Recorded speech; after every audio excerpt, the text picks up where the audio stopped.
मेरा नाम आकाश है। तो स्वागत है आप सभी का आपके अपने यूट्यूब चैनल में। तो आज हम देखेंगे यूपी बोर्ड क्लास 10th विज्ञान का अंश साल पेपर। ठीक है, सबसे पहले बात करेंगे जो साइंस का पेपर होगा वो 70 नंबर का होगा। 30 नंबर प्रैक्टिकल का जो है वो कॉलेज की तरफ से मिलेगा। टाइम जो मिलेगा आपको बोर्ड एग्जाम में वो आपको मिलेगा 3 घंटे 15 मिनट। ठीक है, सबसे पहले हम क्या पढ़ लेते हैं, सामान्य निर्देश पढ़ लेते हैं क्या क्या दिया गया है। वैसे चीज़ें आपको पता होगी। ठीक है, क्या कहा गया है, कहा यह गया है कि प्रारंभ के 15 मिनट परीक्षार्थी जो होते हैं, स्टूडेंट जो होते हैं, वो उनको पेपर पढ़ने के लिए दिया जाता है। ठीक है, प्रश्न पत्र 2 खंडों खंड ए और ब यानी बी में विभाजित होगा। खंड ए खंड बी 3 उपभागों 1 2 3 ठीक है में विभाजित होगा। जो आपका प्रश्न पत्र के खंड ए में क्या रहेंगे, बहुविकल्पी प्रश्न रहेंगे, ऑब्जेक्टिव प्रश्न रहेंगे, सही विकल्प का चयन, OMR उत्तर पत्रक पर नीले और काले बॉल पॉइंट पेन से विकल्प वाले गोले को पूर्ण रूप से भरें। ठीक है, OMR उत्तर पत्रक पर उत्तर देने के पश्चात उसे काटे नहीं, यानी अगर आपने गलत आंसर दे दिया है तो दोबारा चेंज मत करें। ठीक है, और ना ही वाइटनर यानी सफ़ेदे का प्रयोग करें। ठीक है, कि उत्तर हम चेंज करें, ये बिल्कुल भी नहीं करना है आपको। खंड ए में बात करेंगे तो बहुविकल्पी प्रश्नों हेतु प्रत्येक प्रश्न के लिए 1 अंक निर्धारित है। ठीक है, क्या कहा गया है, खंड ए में जो बहुविकल्पी प्रश्न रहेंगे उसके सही उत्तर के 1 अंक मिलेंगे, गलत का कोई भी अंक काटा नहीं जाएगा। ठीक है, खंड बी में क्या है, वर्णनात्मक प्रश्न होंगे और प्रत्येक प्रश्न के सम्मुख उनके निर्धारित अंक दिए रहेंगे कि ये क्वेश्चन जो है खंड ब में पहला कितने नंबर का है, 2 नंबर का है, 4 नंबर का है, 3 नंबर का, इस तरह आपको दिया रहेगा। ठीक है, उसके बाद क्या रहेगा, उसके बाद खंड ब के प्रत्येक उपभाग के सभी प्रश्नों को एक साथ हल करना आवश्यक है।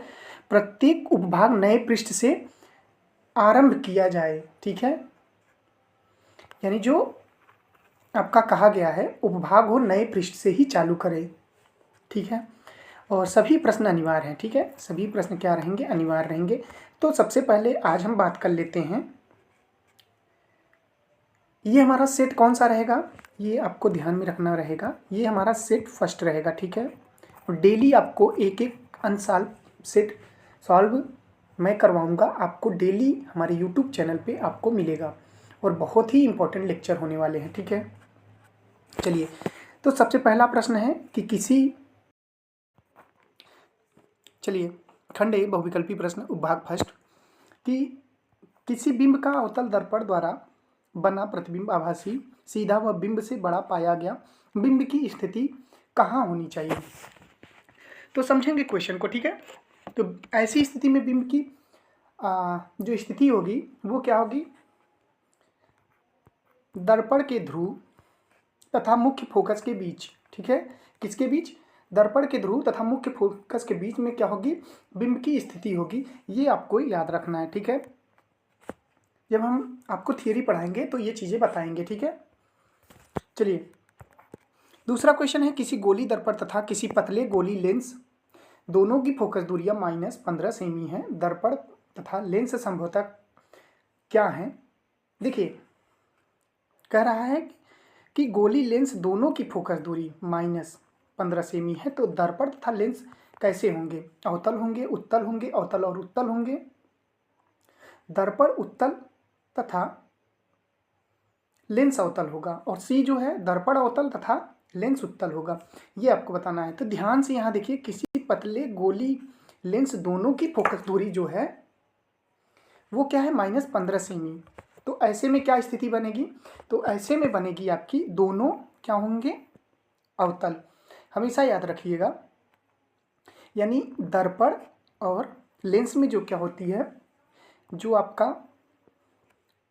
होगा वो माइनस में रहते हैं। ठीक है, यानी अवतल लेंस और अवतल दर्पण के लिए फोकस दूरी जो होती है वो माइनस में ही होती है, ये आपको याद रखना है। चलिए तीसरा नंबर क्वेश्चन है कि किसी शब्दकोश में पाए गए छोटे अक्षरों को पढ़ते समय आप निम्न में से कौन सा लेंस पसंद करेंगे। छोटे अक्षरों को पढ़ते समय कह रहा है, नज़दीक के लिए हम कौन सा लेंस उपयोग करते हैं ये आपको पता ही होगा भाई।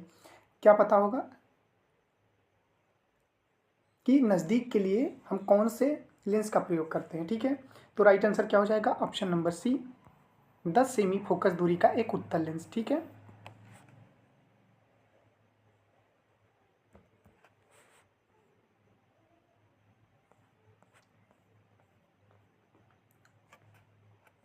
अगला क्वेश्चन है, मानव नेत्र जिस भाग पर किसी वस्तु का प्रतिबिंब बनाते हैं वह क्या है, कॉर्निया, परितारिका, पुतली, दृष्टिपटल, ठीक है। राइट आंसर क्या हो जाएगा, इसका जो करेक्ट आंसर हो जाएगा वो दृष्टिपटल हो जाएगा, यानी 4 का डी आपका करेक्ट हो जाएगा। अगला क्वेश्चन है कि दो चालक तार जिनके पदार्थ लंबाई व्यास समान है, देखिए क्या कर रहा है, पदार्थ लंबाई व्यास समान है, किसी विद्युत परिपथ में पहले श्रेणी क्रम में और फिर पार्श्वक्रम संयोजन में संयोजित किए जाते हैं। श्रेणी क्रम और पार्श्वक्रम संयोजन में उत्पन्न ऊष्माओं का अनुपात क्या होगा, ठीक है। उत्पन्न ऊष्माओं का अनुपात क्या होगा, तो ये चीज़ें आपको याद होनी चाहिए। ये हो जाएगा आपका ऑप्शन नंबर सी, 1:4, ठीक है। नेक्स्ट क्वेश्चन है, विद्युत धारा उत्पन्न करने की युक्ति को क्या कहते हैं, जनित्र, गैल्वेनोमीटर, अमीटर, मोटर, ठीक है। करेक्ट आंसर क्या हो जाएगा दोस्तों, जनित्र, यानी विद्युत धारा, इलेक्ट्रिक करंट उत्पन्न करने की जो मशीन है, युक्ति को हम क्या कहते हैं, जनित्र कहते हैं, ठीक है। अमीटर क्या करता है, धारा मापने की इकाई होती है, ठीक है, यानी युक्ति होती है।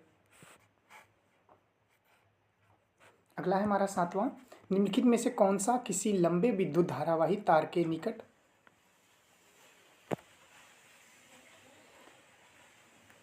चुंबकीय क्षेत्र का सही वर्णन करता है। 4 विकल्प हैं आपके, तो विकल्प नंबर डी, चुंबकीय क्षेत्र की संकेंद्री। चलिए उपभाग सेकंड की बात कर लेते हैं। क्या कर रहा है, एक विलयन लाल लिटमस को नीला कर देता है। तो हमेशा याद रखिएगा कि जब विलयन, देखिए 2 कंडीशन बता देते हैं आपको। अम्ल के लिए क्या होता है, अम्ल क्या करता है, नीले को लाल करता है, ठीक है, नीले को लाल अम्ल करता है। क्षार क्या करेगा, क्षार क्या करेगा, लाल को नीला। ये याद रखना है चीज़ें आपको, ये बेसिक चीज़ें हैं, ये आपको याद रखनी पड़ेगी मेरे दोस्त। क्या करे, एक विलयन लाल लिटमस को नीला करता है, लाल को नीला कौन करता है, क्षार करता है। पीएच मान संभवतः होगा, देखिए इसके लिए पीएच मान क्या होगा, 7 से कम होगा, इसके लिए क्या होगा, 7 से ज़्यादा होगा, ठीक है। 7 रहेगा तो न्यूट्रल, 7 अगर हो गया बराबर 7 हो गया तो न्यूट्रल यानी उदासीन हो जाएगा, ठीक है। क्या हो जाएगा, उदासीन हो जाएगा, ठीक है। तो पीएच मान संभवतः क्या होगा, 4 ऑप्शन दिया गया है, ऑप्शन एक, बी 6, सी 3 और डी 8। तो राइट आंसर क्या हो जाएगा, राइट आंसर हो जाएगा ऑप्शन नंबर डी, क्योंकि पीएच मान क्या हो जाएगा, जब 7 से अधिक रहेगा, 8 रहेगा तभी वो क्षार होगा। क्षार क्या करता है, आपको याद रखना है, क्षार क्या करता है, लाल को नीला करता है, हमने लिख भी दिया। अम्ल क्या करता है, नीले को लाल करता है। जिसकी पीएच वैल्यू 7 से कम होगी वो अम्ल होगा, जिसकी पीएच वैल्यू 7 से ज़्यादा होगी वो क्षार होगा, 7 रहेगा तो उदासीन। ये आपको याद रखना है, यहाँ से क्वेश्चन पूछे जाएंगे आपके बोर्ड के एग्जाम में, ठीक है। 7 हमने क्या बताया, 7 रहेगा तो उदासीन, 7 से कम अम्ली या अम्ल, 7 से ज़्यादा क्षार, ठीक है। 9वां नंबर क्वेश्चन है, जिंक चूड़ पर तनु सल्फ्यूरिक अम्ल की क्रिया से कौन सी गैस निकलती है, oxygen O2, chlorine Cl2, carbon dioxide, hydrogen, ठीक है। कह रहा है कि जिंक चूड़ पर तनु सल्फ्यूरिक अम्ल की क्रिया से कौन सी गैस निकलती है, तो इसमें गैस जो निकलेगी वो H2 निकलेगी, ठीक है। H2, सल्फ्यूरिक एसिड क्या होता है, H2SO4, ठीक है, H2SO4, ठीक। आपको रिएक्शन भी बता देते हैं। कह रहा है जिंक चूड़, जिंक हो गया फिर H2SO4 हो गया, रिएक्ट करेगा तो ये क्या होगा, ZnSO4 हो जाएगा, ठीक है। Zn यानी जिंक सल्फेट प्लस H2। अब कौन सी गैस निकली, गैस कौन सी निकली, गैस निकली आपकी H2, याद रख लेना, 9 का डी, ठीक है। चलिए 10 नंबर है, एल्काइन का सामान्य सूत्र क्या होता है, CnH2n+2, CnH2n+2, इसमें CnH2n है, ठीक है, और CnH2n-2 और CnH2n+4। देखिए एल्काइन की बात कर रहा है, सबसे पहले हम जानेंगे 3 महत्वपूर्ण फार्मूले, कौन कौन से, पहला जो रहेगा वो रहेगा एल्केन, दूसरा रहेगा एल्कीन, तीसरा हमारा क्या रहेगा एल्कीन। थोड़ा सा इसका कलर चेंज कर लेते हैं, एल्कीन, एल्काइन, ठीक है, एल्काइन। एल्केन की बात करेंगे तो इसका फार्मूला क्या होगा, CnH2n+2, ठीक है। एल्कीन की बात करेंगे CnH2n, ठीक। एल्काइन की बात करेंगे CnH2n-2। Alkene CnH2n+2, alkene CnH2n, alkyne क्या होगा CnH2n-2। ये क्या हो गए, ये फार्मूला हो गया, ठीक है। अब एल्काइन का पूछा गया है तो एल्काइन का कौन सा होगा, तो एल्काइन के लिए हमारा ऑप्शन नंबर सी यहाँ पे करेक्ट हो जाएगा, CnH2n-2, ठीक है। अब कभी कभी ये क्वेश्चन पूछ लेता है कि एल्काइन श्रेणी का प्रथम सदस्य, तो एल्काइन श्रेणी का जो प्रथम सदस्य होगा वो होगा आपका एसेटिलीन यानी C2H2। ध्यान दीजिएगा एसेटिलीन, ठीक है। एसेटिलीन क्या होगा हमारा एल्काइन श्रेणी का प्रथम सदस्य हो जाएगा। चलिए आगे बढ़ते हैं।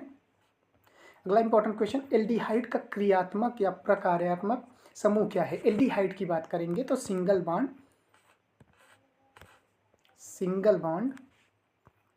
CHO, क्या सिंगल बॉन्ड CHO। अब देख लेते हैं सिंगल बॉन्ड CHO किस में है। सिंगल बॉन्ड CHO या तो इसको अगर बनाए लुईस स्ट्रक्चर में तो ये हो गया ऐसे, इसका 2 हो गया। अब इसको 2 चाहिए ऑक्सीजन को ऑक्टेट पूरा करने के लिए, तो देख लेते हैं कौन सी संरचना बन रही है। तो ऑप्शन नंबर बी आपका करेक्ट हो जाएगा। OH की बात करेंगे तो ये आपका क्या हो जाएगा, ऑल हो जाएगा, ठीक है, ऑल यानी एल्कोहल, ठीक है। और इसको बोलेंगे ओन, ठीक है, कीटोन का हो जाएगा, ठीक है, ओन या कीटोन। और ये क्या हो जाएगा ओइक एसिड, ठीक है, या कार्बोक्सिलिक ग्रुप का है और ये कीटोन का है, लिख भी देते हैं कीटोन, ये आपका कीटोन, ये कार्बोक्सिलिक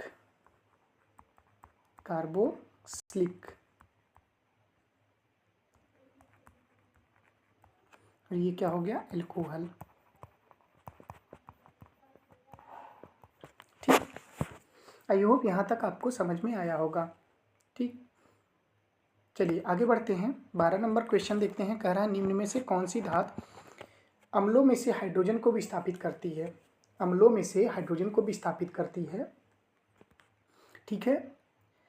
आपका क्या है, मैग्नीशियम और जिंक है, प्लेटिनम है, कापर है, Hg है, ठीक है। हाइड्रोजन को विस्थापित करती है। धातु अम्लों में से हाइड्रोजन को कौन विस्थापित करती है, तो विस्थापित कौन करती है, Mg और Zn, ठीक है। यहाँ पे Hg बहुत ही इंपॉर्टेंट है। Hg क्या है, ये आपका एक द्रव धातु है। क्या है, द्रव धातु, ठीक है, द्रव धातु। इसका जो डेंसिटी होता है ये बहुत ज़्यादा होता है। डेंसिटी कितना होता है यानी घनत्व इसका कितना होता है, घनत्व इसका होता है 13.6 गुणे 10⁻3। घनत्व क्या होता है, द्रव्यमान बटा आयतन, ठीक है, kg/मीटर क्यूब इसका सूत्र हो जाएगा, यानी क्या इसका मात्रक हो जाएगा। तो याद रखिएगा 12 का ए आपका करेक्ट हो जाएगा। चलिए आगे बढ़ते हैं। अगला क्वेश्चन देखते हैं। हमारा अगला क्वेश्चन क्या कह रहा है कि निम्नलिखित में से यौगिक में कीटोनी समूह उपस्थित है। अभी हमने कीटोन बताया ना, कीटोन क्या होता है, CO। अब देख लेते हैं किसमें CO है, ठीक है, CO किसमें है, तो ऑप्शन नंबर ए में नहीं दिख रहा है, ठीक है, क्योंकि फार्मूला भी तो बनना चाहिए। तो यहाँ पे देखेंगे ऑप्शन नंबर, यहाँ पे क्या हो जाएगा, ये कार्बोक्सिलिक का हो जाएगा, ये भी कार्बोक्सिलिक का हो जाएगा, ठीक है, ये भी क्या हो जाएगा आपका कार्बोक्सिलिक का हो जाएगा, ठीक। तो हमारा जो बचेगा कीटोन का वो ऑप्शन नंबर डी हो जाएगा, ठीक है, एसीटोन, ठीक है, ऑप्शन नंबर डी सही हो जाएगा। क्योंकि कीटोन का जो क्रियात्मक समूह होता है पहचान कैसे करेंगे, ये मैंने ऊपर वाले ही क्वेश्चन में बता दिया। पहचान हम करेंगे, ठीक है, ऐसे, या सिंगल बॉन्ड COO, इसे हम पहचान करेंगे कि ये कीटोन का है। चलिए 14 नंबर क्वेश्चन है, मानव शरीर में कौन उत्सर्जन तंत्र से संबंधित है? आमाशय, प्लीहा, हृदय, वृक्क, किडनी। ठीक है, कह रहा है उत्सर्जन तंत्र से संबंधित कौन है, तो राइट आंसर क्या हो जाएगा? राइट आंसर हो जाएगा वृक्क, किडनी। किडनी क्या है? उत्सर्जन तंत्र से संबंधित है। और निफ्रोलॉजी जो है वो वृक्क यानी किडनी का अध्ययन कहलाता है, आपको याद रखना है। ठीक दोस्तों, चलिए आगे बढ़ते हैं। अगला क्वेश्चन है कि श्वसन प्रक्रम के दौरान ग्लूकोज अणु का पारुवेट अणु में विखंडन होता है किसके कारण? माइटोकॉन्ड्रियल मैट्रिक्स से, केंद्रक द्रव्य से, कोशिका द्रव्य से, लाइसोसोम से। ठीक है, 15 का बी आपका करेक्ट हो जाएगा, कोशिका द्रव्य से। ठीक है, और लाइसोसोम को क्या कहा जाता है? लाइसोसोम को क्या कहते हैं? आत्महत्या की थैली, सुसाइड बैग भी कहते हैं। ठीक है, आत्महत्या की थैली। चलिए आगे बढ़ते हैं, अगला क्वेश्चन देखते हैं। अगला हमारा क्वेश्चन है कि जीवों में अपने कायिक भाग से नए जीव के निर्माण की क्षमता को क्या कहते हैं? विखंडन, मुकुलन, पुनरुद्भवन, खंडन।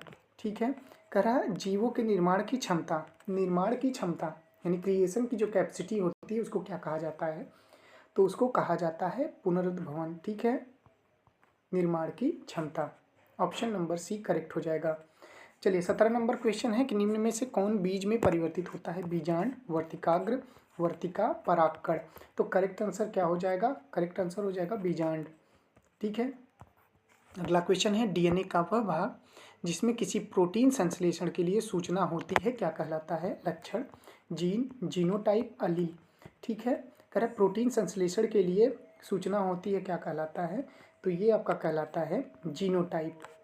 ठीक है, अगला क्वेश्चन है कि निम्न में से कौन एक कृत्रिम पारितंत्र का उदाहरण है? घास स्थल, मरुस्थल, वन, मानव निर्मित कृषि भूमि। ठीक है, कह रहा है कृत्रिम पारितंत्र का उदाहरण है, तो कौन सा उदाहरण है? मानव निर्मित कृषि भूमि। ठीक है, 20 नंबर क्वेश्चन है कि निम्न में से कौन पादप हार्मोन्स नहीं है? Auxin, cytokinin, thyroxine, gibberellin. ठीक है, तो कौन सा नहीं है पादप हार्मोन्स? तो वह है आपका जिबेरेलिन। ठीक है, थायरॉक्सिन कहाँ होता है? ये आपका थायराइड होता है, गले के नीचे वाली थायराइड। ठीक है, थायराइड। ठीक है, थायरॉक्सिन हार्मोन्स होता है।